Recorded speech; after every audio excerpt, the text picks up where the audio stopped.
That night, the police were sure a father was beating his daughter. I was sure he was the only chance she had. It all started way less dramatic. 3 in the morning, the smell of fried bacon baked into my skin, and my one true wish in life, to get home and faceplant into my pillow. I'm Mia, 31, waitress in a 24-hour diner on the edge of Oak Ridge. Yes, I've got a degree in child psychology. Yes, I work where people think refill is a personality trait. This is America, honey. Dreams are financed by student loans and double shifts. I'd already turned into the alley between the car wash and an old brick building when I heard someone sniffle. Honestly, my first thought was, please, not another drunk college kid. I was already mentally switching into calm voice mode and preparing to call an Uber and an ambulance when in the weak streetlight I saw that this was not a college kid. It was a child. Little girl, maybe 5 or 6. Pink hoodie, hair down, arms wrapped around her knees, staring at me with eyes like a terrified animal. Clean sneakers, decent clothes, and absolutely alone. Hey! I crouched down, trying not to look like a kidnapper. Hi, are you lost? She flinched, hunched her shoulders, and wrapped herself tighter. Not a word, just breathing, way too fast for a body that small. Somewhere deep inside me, something clicked in a bad way. That familiar cold in your chest when you're little again. Your drunk mom is screaming behind the door, and you're trying to breathe so quietly she forgets you exist. That's the cosmic joke. People who most wanted to be invisible as kids grow up and run straight into let me help everyone professions. Some become doctors, some social workers. I picked therapy. On paper. In reality, I was standing in an alley with a stranger's kid who smelled like fear and asphalt.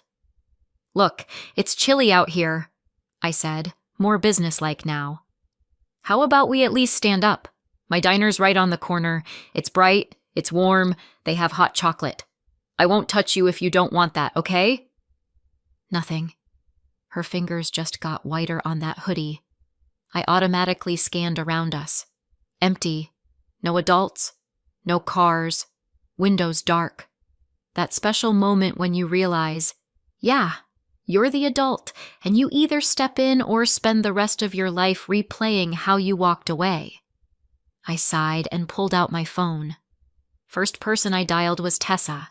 Tess is my friend and the official adult in Adult World, licensed clinical social worker with local child protective services. In other words, the person who sees this kind of kid every day, and this kind of mom, like mine. Mia? Her voice came through sleepy, but the kind of sleepy that can snap awake in half a second. You know what time it is? 3:07. Listen, I found a kid in an alley. Little girl, maybe 5, alone, scared out of her mind. Not talking. The pause went ice cold. Did you already call 911? I called you first, I admitted, hearing how dumb it sounded as I said it. She's sitting on the ground. She's shaking. I don't want to leave her alone. Mia. Tess switched to the tone she uses for especially stubborn officials. Right now you're split between your childhood trauma and the criminal code. You take that kid somewhere bright, you stay with her, and you call 911. Tell them you're willing to be a support person until CPS gets there. I'll wake up our on-call social worker and probably a detective. And Mia, don't disappear before they arrive. I'm not the disappearing type, I muttered. You know that. Exactly why I love you. Call 911. She hung up. Perfect. I hung up too, on my hope of just minding my own business. I looked back at the girl. Okay, kiddo, I'm about to do something very loud and official, I said, lifting my phone. But I'll be here. I'm not going anywhere, okay? She didn't answer, but when I slowly held out my hand, after a long hesitation, she did stand up, very carefully, like any movement might blow something up. We made it to the corner. The Sunrise Diner neon glowed over an empty parking lot. Through the glass, I could see our cook, Marco, scrubbing the grill, and Olivia, the other waitress, taping extra hard on the tip jar. I sat the girl down in the back booth, the one we save for breakups and people who cry on the phone. I called 911 and went down the list. Location, approximate age, alone, not talking, looks scared, possible bruises. The dispatcher confirmed the address, asked me not to leave and not to grill the kid for info about her house parents. It was kind of funny. We all know the phrase trauma-informed from TikTok and then immediately forget kids don't need a full interrogation from every adult in the vicinity. "I'm gonna grab you some hot chocolate," I told the girl when I hung up. "If you don't like hot chocolate, I'm still bringing it." She gave the tiniest nod, almost invisible. Olivia lifted an eyebrow when she saw us. "Who's that?" "Santa hit the wrong address," I said through my teeth. I called 911. "CPS is on it.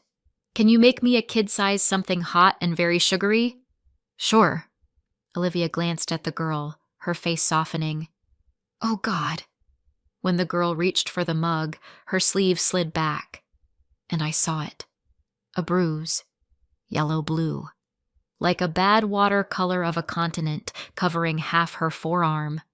Not a bike fall bruise, more like somebody held onto her very hard, and it had nothing to do with hugs.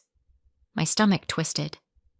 "Hey," I said gently, "can I give you a different sweatshirt? I've got a spare in my locker. This one's kinda dirty at the bottom."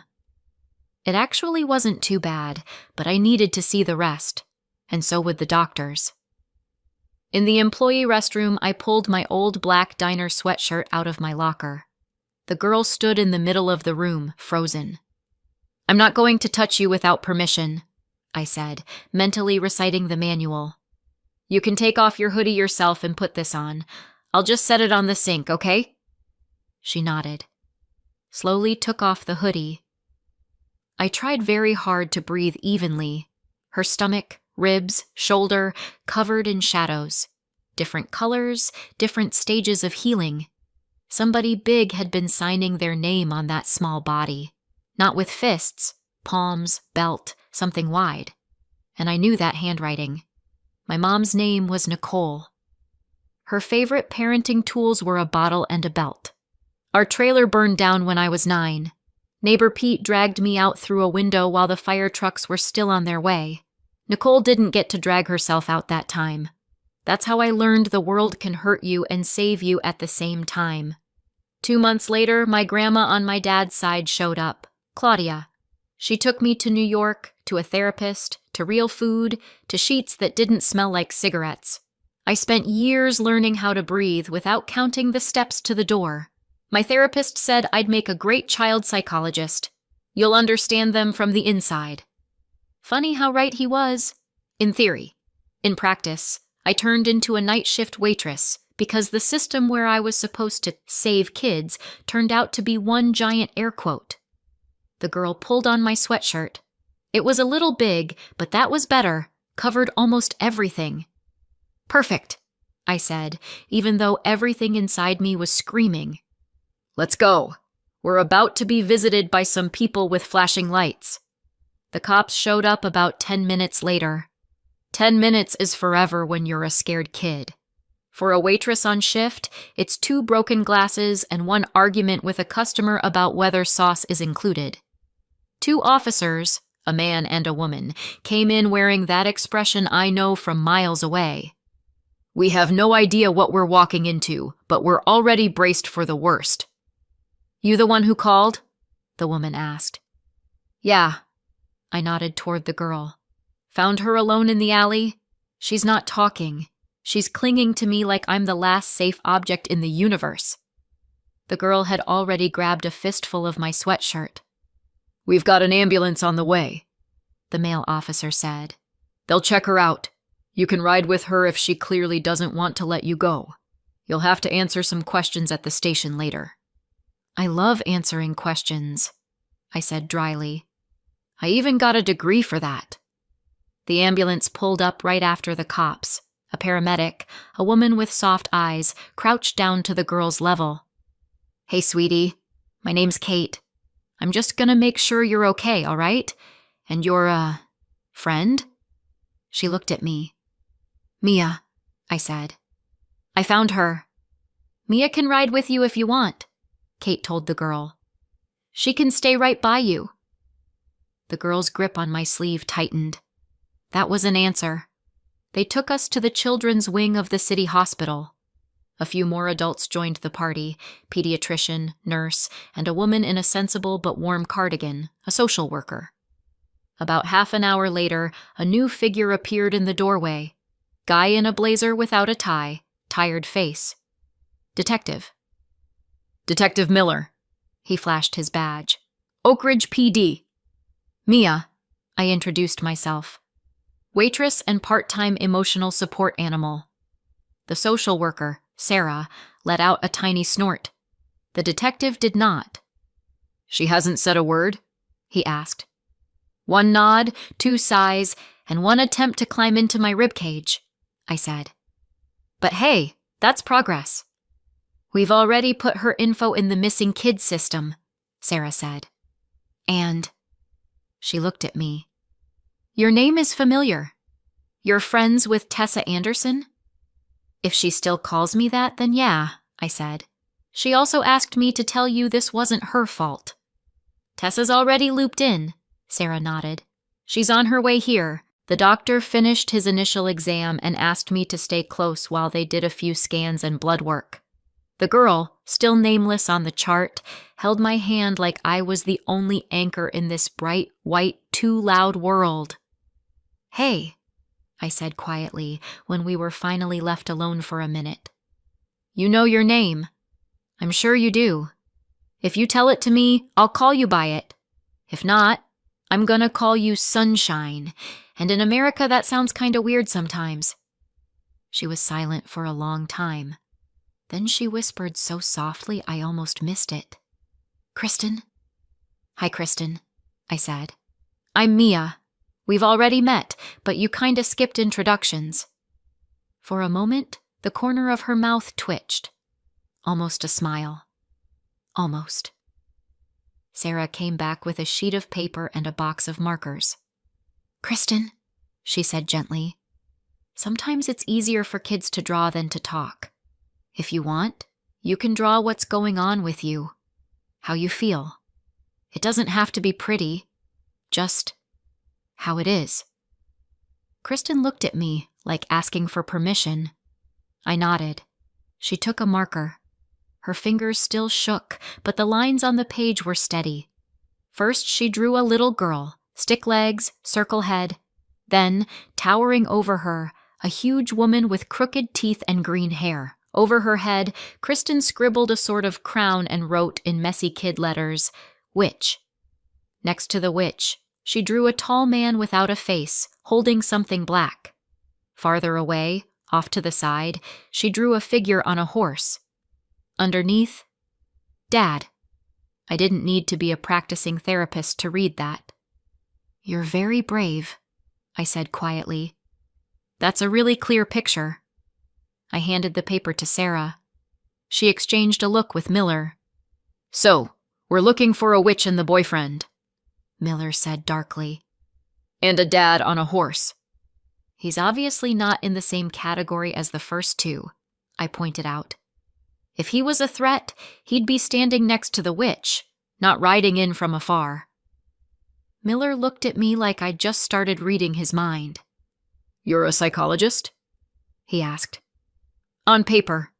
In reality, I carry trays and argue with people about the doneness of their steak," I said. "But yeah, I remember the basics." He sighed and rubbed the bridge of his nose. "All right, let's hope the dad on a horse exists outside the drawing." About 15 minutes later, he came back with a different look on his face, somewhere between tense and relieved. "We've got an Ethan Cole," he said. "Reported his 6-year-old daughter, Kristen, missing 3 hours ago. Full custody. Mother, Margaret, had her parental rights terminated for physical abuse and neglect. We've got reports, photos, court records. They were driving from Texas to New York, stopped near Oak Ridge for the night. In the motel parking lot, the girl ran after a cat. He looked away for a second. You know the rest. He's on his way. I felt something unclench inside me. You still looking at him as a suspect? I asked. For now, yes, Miller said honestly. As long as I'm staring at a kid covered in bruises, I don't get to close the suspect list, but... He glanced at the drawing. This does change the angle. Ethan Cole showed up 20 minutes later, tall, dark-haired, unshaven, in a wrinkled t-shirt. The standard look for a man who's spent too many hours behind the wheel and in a police station. They brought him in through a different door, into a separate room. I only saw him through the glass, a guy pacing like a caged animal, gripping his phone, with a lawyer somewhere on speaker, while the detective ran his standard script. Kristen was in the playroom with me, with the drawing and a generic hospital teddy bear. Sarah had told her dad was here, but people with notebooks had to talk to him first. They always talk first, Kristen whispered. Then Dad gets mad. You think he's mad at you? I asked. She shook her head. At them. That was actually good news. After a while, the door opened again. Sarah peeked in. Kristen, she said gently. Your dad's here. Do you want to see him? She didn't answer. She didn't have to. She launched herself out of the room. I stood up to follow. Ethan had just enough time to look up before a small missile in my black sweatshirt hit him at about 25 miles an hour. She wrapped herself around him like she never planned to let go again. He froze. Then his arms snapped shut around her, and he buried his face in her hair. I'm not a big fan of words like abyss, but whatever flashed across his face for a second looked a lot like one. Hey, Peanut, he breathed. God, I thought... His voice cracked. Miller stood nearby pretending this was just another item on his checklist. It wasn't working. Ethan, he reminded him, we still need to finish our conversation. I'll do whatever you want, Ethan rasped, still holding on. Just, please don't take her away. Kristen clung harder. Sarah stepped in. Okay, she said in that trained, calm voice. Here's what we're going to do. Ethan, you come with me and Detective Miller to the office and we finish up. Kristen stays here with Mia, who, she glanced at me, is officially a support person. No foster placement tonight, unless we get a reason to consider you a threat. Tomorrow morning, 9 a.m., both of you come to my office. Got it? Ethan nodded. Kristen's fingers dug into his shirt. I'm not going anywhere, I told her. I'll be right here waiting while you're with them. Promise. She looked up at me, then at her dad, then back at me. You'll come with us? She asked. As far as the law will let me, I said, which was the only honest answer. Miller and Sarah took Ethan to the office. Kristen came back to the playroom with me. She sort of played with plastic animals, but stayed closer to me than my own shadow. About 40 minutes later, the door opened again. This time, Ethan looked no better, but calmer, the kind of calm people get when they've run out of emotional fuel. We're done for tonight, Miller said. They're going home. Home, in his mouth, meant motel. Or wherever. Sarah added, Ethan, you've got full custody, confirmed by the court. CPS sees no reason to place Kristen in foster care tonight, as long as you stay in contact, cooperate, and show up tomorrow. She turned to me. And Mia, officially, we can't make you do anything. Unofficially, Kristen has made it very clear she feels safe with you. If you're able to spend the night with them, that would help. At that point, my brain started flipping through my internal schedule. Shifts, bills, the size of my couch. Somewhere on the page where my internal code lives, there's been a line for years. If a kid is terrified, deal with everything else later. I've got a 1-bedroom, I said. 1 decent mattress and 1 IKEA couch that's seen more drama than most therapists. I can give them my bed. Ethan looked at me like I'd just offered not lodging, but a new universe. "Are you sure?" he asked. "You don't even know me." "I know how your kid ran to you," I said. "That's enough for one night." My apartment is on the 3rd floor of an old building where everything creaks, but at least nobody throws parties on Wednesday at 3 a.m. Inside, it's the usual used couch, wobbly kitchen table, and a cat named Tiger I rescued off a supermarket parking lot. Tiger strutted out to meet us, tail straight up, like he owned the deed to the place. "This is how it started," Ethan muttered when Kristen, seeing the cat, finally let go of him for a second and followed the striped tail. "She saw a huge orange cat in the parking lot and decided the world is a safe place where you can run after cats," I finished. "Terrible, really." We tucked Kristen into my bed. I found an old college t-shirt for her, Future of Psychology printed across the front, which really tied the night together, irony-wise. Ethan took a shower, and then we sat in my kitchen with cheap tea bags and discount cookies. "Margaret wasn't always a monster," he started without any warm-up. At first everyone's normal. Or good at pretending." I nodded. I knew. He told me his story, how he fell in love with a girl with sad eyes and too loud laughter who grew up with an alcoholic mom and swore she'd never be like that. How the first year after Kristen was born was almost okay, how slowly the bottle showed up in their kitchen again. Evenings. Then, to relax. Then always. "I was working 12-hour shifts," he said. "I'd come home and not understand why my kid had bruises.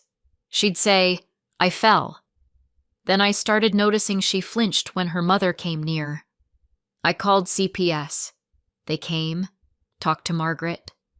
She cried, promised she'd fix everything. You know that script." I did. The "I'll change" speech is the favorite genre of people who don't change anything. "Then there was a night the neighbor called the police," Ethan went on. "Margaret threw Kristen on the floor. CPS took her into emergency foster care. I spent 3 months in court proving I wasn't the same as her. Eventually, the judge terminated Margaret's rights, gave me full custody, but Kristen stopped talking. She just shut down. We started therapy. I found a clinic in New York that said they could help. I quit my job in Texas, we packed the car, started driving across half the country, and in some crappy parking lot I got distracted by a screaming text from my boss, looked away for 30 seconds, and when I turned back she was gone." He went quiet. The kitchen felt very small. Somewhere in the living room, Tiger was knocking something over. "You did what a lot of people never do," I said. "You called CPS. You went to court. You took your kid out of there. Most guys in your shoes keep pretending they don't know what's going on at home." "Tell that to the detective," Ethan snorted. "All he saw in my eyes was another dad taking it out on his kid." "They've been burned too," I shrugged. "Otherwise they wouldn't work that job. We've all got our scars." I could have told him about Nicole, about the trailer, about Pete, about how Grandma Claudia drove me to New York and my first therapist taught me that crying isn't weakness, it's a biological function. But the night was already overloaded with someone else's pain. "What about you?" he asked. "You clearly know what you're doing. Why aren't you in an office like Sarah's?" "I tried," I said. "Worked at a school, at a clinic. Everywhere, I was writing reports more than listening to kids. I realized I was documenting trauma more than helping anyone through it. So I went where expectations are honest. In a restaurant, people want coffee, a steak, and for you not to forget their sauce. Nobody pretends you can fix the whole system." "Well, tonight you fixed something very real," he said. "If it wasn't for you." He didn't finish. He didn't need to. We sat at my tiny kitchen table, 2 adults with shattered illusions, drinking cheap tea from mismatched mugs. The schedule for my shifts was pinned to the wall, My electric bill lay on the table, and in the next room, a 6-year-old who'd seen way too much in her life was sleeping soundly. And somehow, it all felt right. Kristen woke up the next morning glued to both of us, one hand on me, one on her dad. We went to CPS like we'd promised. Sarah asked another dozen questions, wrote up a safety plan, noted that Kristen was clearly attached to both adults, shows signs of trauma but also strong recovery potential. Yeah, I read reports automatically. Occupational hazard.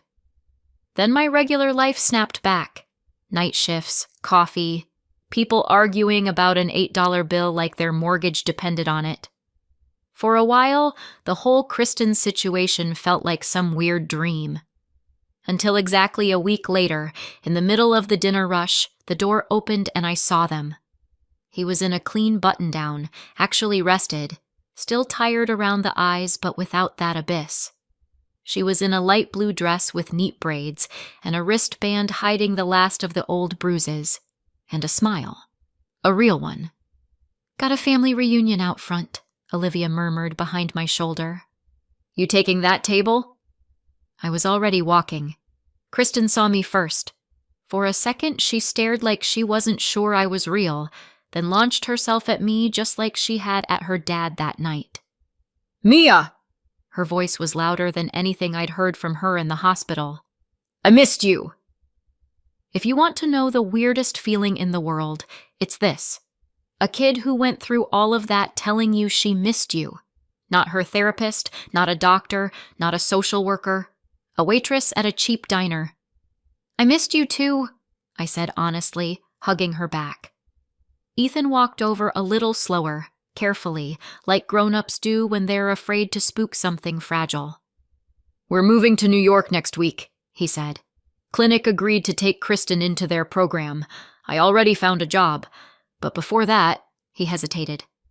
"We wanted to stop by and say thank you." "Our coffee still sucks," I said. "So this is a bold move." He smiled. "Kristen wanted to show you something," he said. She didn't wait for a cue. She pulled a sheet of paper from her backpack. Another drawing. Same little girl. Same horse. Dad. And another figure, standing next to the horse, in jeans with a ponytail. Over that figure, in bumpy kid letters, it said Mia. "Now the prince has a helper," Kristen said seriously. "And the witch." She paused, thinking. "The witch has a problem now." I felt my throat tighten. This is where I really regret not being the kind of therapist who can say something beautifully profound. I only know how to bring people coffee and sometimes stay when everyone else leaves. "Sounds like a fair universe," I said. Ethan took a breath like he was about to jump into cold water. "We were thinking," he started. "We don't know anyone in New York. Kristen doesn't have anyone except me. And you," he looked straight at me, "you don't owe us anything. But if you ever get tired of arguing over stakes, you've got the degree, you've got the gift, and you've got a little girl who thinks you're her rescuer." He stopped, like he'd scared himself with his own boldness. "And you're offering me what exactly?" I asked. "To move to New York, dive back into the system, and do part-time fairy godmother duty for your princess? I'm offering you..." He lost the thread for a second. "I'm offering you a chance to think about it. And maybe one day walk into that clinic not carrying a tray, but wearing a badge that says Mia Cole, child psychologist." I snorted. "Hold up. Cole? I'm not saying tomorrow," he said quickly. "Or ever. I just..." He spread his hands helplessly. "Sometimes you find someone in an alley. Sometimes in a station. Sometimes behind a counter like this." I didn't have a ready-made answer. Not as a therapist, not as a waitress, not as a person who still counts how many steps to the exit. I just took the pencil from his hand, and under Kristen's drawing I wrote, "See you in New York." Kristen studied the words carefully. "You're gonna come?" she asked. I looked at Ethan, at her, at my counter, at the ticket line hanging in the kitchen window. I can promise you one thing. I'm never walking past when it comes to your story again. The rest? We'll see. She nodded, satisfied. Like that was the best contract she'd ever signed. If you made it all the way here and you're still waiting for a moral, here it is. Sometimes the system isn't abstract CPS, courts, detectives, and clinics. Sometimes the system is a waitress who doesn't walk past a kid in an alley at 3 a.m., a detective who actually looks at a crayon drawing, a social worker who doesn't send a child to foster care on autopilot, a father who refuses to pretend he doesn't see bruises. Each of us is one tiny gear in this weird machine called life in America. And sometimes you're the gear that keeps someone else from finally coming apart. Now your turn. What would you do if you found a kid alone in an alley at night, covered in bruises and not saying a word? Tell me in the comments. And yeah, if you ever see a waitress named Mia in New York, don't forget to tip her well.